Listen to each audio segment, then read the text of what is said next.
So far, we've looked at randomizing melodic content. Now we're going to look at randomizing some harmonic content, namely chords. So here's our pattern, somewhat familiar by now. And I'll go to the MIDI effects and grab a chord device. And for starters, I'll put it after our scale, before the velocity. And it gives us these 6 shift dials, each which adds extra fingers to the incoming MIDI notes. So we can enter the extra finger values in semitones above or below incoming MIDI notes. So 7 semitones, that's what's called a perfect fifth.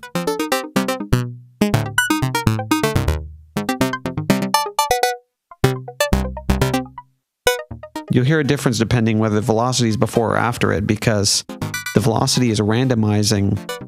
After it, it'll randomize different velocities for each finger of the chord.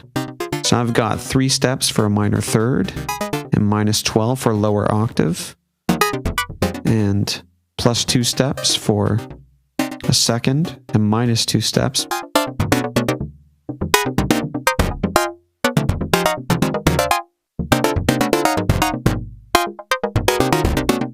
So now we've got 6 steps on there, and it's like a bit of jazz hands going on. You'll notice a drastic difference when I place it before the scale. What that does is it forces all of those extra fingers into the scale. When the chord is to the right or after the scale device, they're not necessarily in the scale anymore. So they're not being forced to the scale. And as you can hear now with the chord before the random, all the fingers of the chord are being randomized again.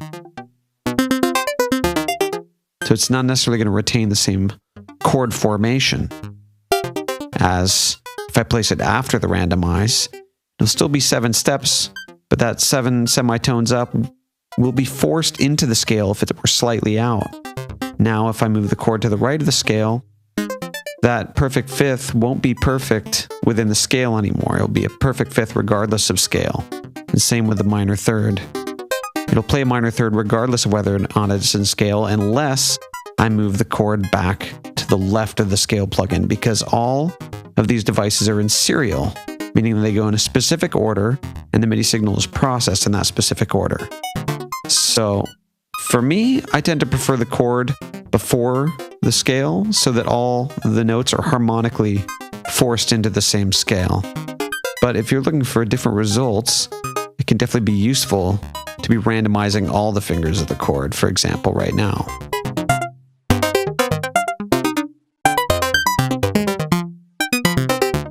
Now, with the velocity at the end of the chain, all the notes of the chord are being randomized in terms of their velocity, so that's very inconsistent.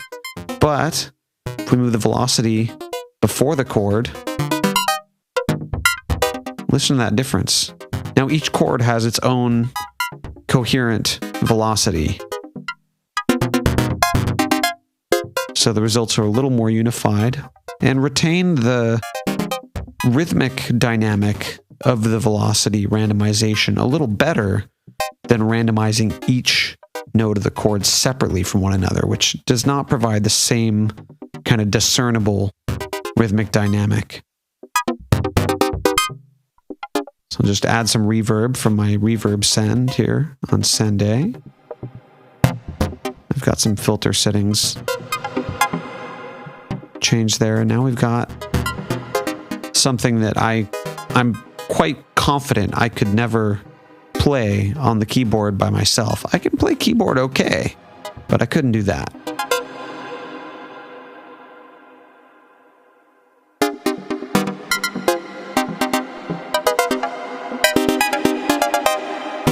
Now, so far we've only got these very complex fluttery chord patterns, but it's not the only thing you can do with randomized chords.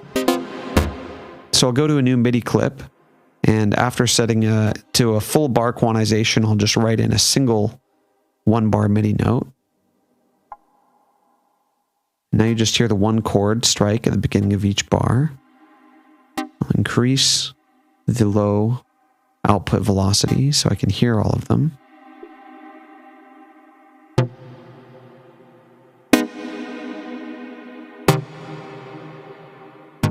Now, not so dazzling, but as I make some adjustments, what we're able to do here, essentially, is create a randomized chord progression.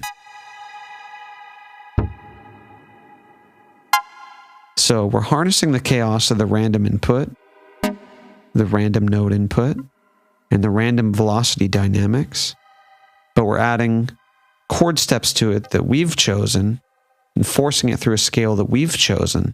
So it's this balance between chaotic input being forced through the order of our creative impositions. And now as I increase the envelope sustain of the amp output on our analog, we can hear this chord progression a lot more clearly.